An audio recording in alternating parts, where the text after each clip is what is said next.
जय श्रीराम मित्रांनो, आपल्यामधील सर्वच सीसी धारकांना नक्कीच फार्मर आयडी बनवताना एक एरर आलेला असेल. मित्रांनो, फार्मर आयडी बनवताना असे बहुतेक शेतकरी होते ज्यांची फार्मर आयडी बनवताना आपल्याला एक एरर नक्की यायचा.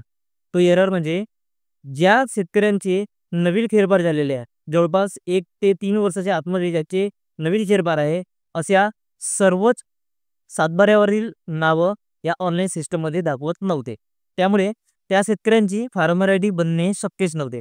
त्याच्या अगोदर जे सुरुवातीला काही शेतकऱ्यांची फार्मर आयडी बनली सुद्धा आणि अप्रूव्हल सुद्धा झाली.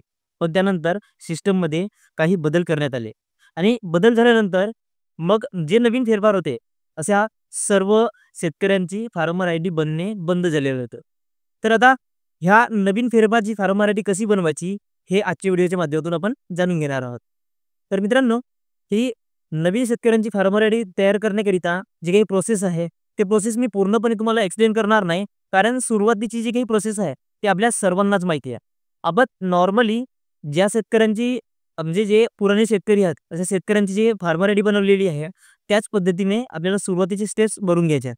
जसा आधार कार्ड नंबर झाला, OTP टाका, त्यानंतर मोबाईल नंबर टाका, OTP टाका, व्हेरीफाय करा. त्यानंतर मग मराठीमध्ये त्यांचं नाव लिहा, त्याची कॅटेगरी लिहा, त्याचे जे काही COSO आहे, व्हेरीफायर नेम आहे, ते तिथं एंटर करा. त्यानंतर ॲड्रेस एंटर करा आणि मग फेच लँड डिटेल्स यामध्ये डायरेक्टली प्रोसिजर होऊया. तर खूप जास्त एक्सप्लेन करत नाही. आता बघा, डायरेक्टली फेच लँड डिटेल्स हे ऑप्शन तुम्हाला दिसत असेल, तर या ऑप्शनवर तुम्ही क्लिक करा. इथं क्लिक केल्यानंतर आता जे काही नवीन शेतकरी आहेत, म्हणजे ज्यांचे वडील मरण पावले किंवा जे रिलेटिव्ह मरण पावले, त्यानंतर त्यांची नवीन नावे त्या सातबाऱ्यामध्ये चढवण्यात आली. तर असे नवीन फेरफार जे आहे, त्या सर्व फेरफारवाल्यांची, त्या शेतकऱ्यांची या प्रोसेसच्या माध्यमातून आपण फार्मर आयडी बनवणार आहोत. तर त्यांची जी काही सातबारा आहे, म्हणजे सातबारा ज्या गावात आहे ते गाव मला सिलेक्ट करून घ्यायचे आहे.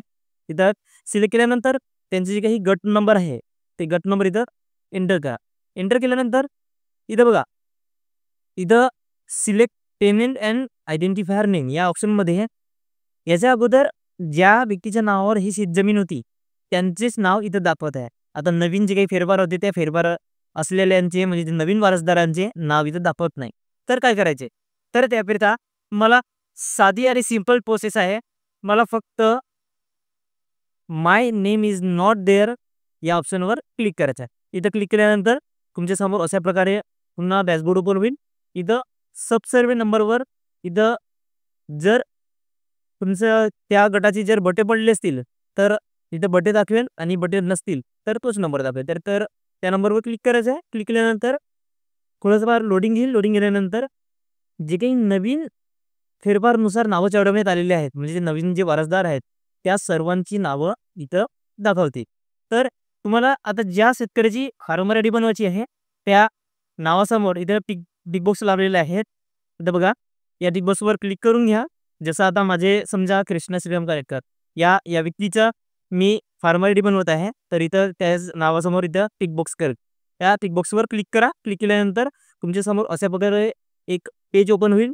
इथं COSOWA एक जे काही ऑप्शन आहे, यानंतर तुमचं कोणतेही जे काही बसते ते सिलेक्ट करून घ्या. सिलेक्ट केल्यानंतर मग वरच्या बाजूला बघा, फार्मर लँड टाईप. आता इथं नॉन ॲग्रिकल आणि ॲग्रिकल असं 2 ऑप्शन आहेत. जर त्या शेतजमिनीवर शेती करत असाल तर ॲग्रिकल हे ऑप्शन घ्या. जर शेती करत नसाल किंवा एखादी प्लॉट वगैरे असेल, घर बांधलं असेल, तर नॉन ॲग्रिकल यावर क्लिक करा. इथं ॲग्रिकल या ऑप्शनवर क्लिक केल्यानंतर इथं बघा खालच्या बाजूला land details, add land details असं ऑप्शन आलेलं आहे. या ऑप्शनवर क्लिक करा. इथं क्लिक केल्यानंतर इथं बघू शकता त्या नवीन वारसदाराचे नाव तुम्हाला इथं दिसत आहे. इथं दिसल्यानंतर व्हेरीफाय लँड डिटेल्स यावर क्लिक करा आणि मग समोरची जी काही प्रोसेस आहे ती प्रोसेस तुम्हाला तर माहितीच आहे, त्यामुळे खूप काही एक्सप्लेन करायची गरज नाही.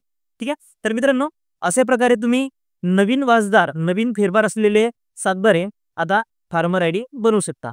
तर मित्रांनो, आजची ही माहिती जर तुम्हाला आवडली असेल तर नक्कीच व्हिडिओला लाईक करा, चॅनलला सबस्क्राईब करा. भेटूया असेच एखाद्या महत्त्वपूर्ण व्हिडिओमध्ये. तोपर्यंत जय हिंद मित्रांनो.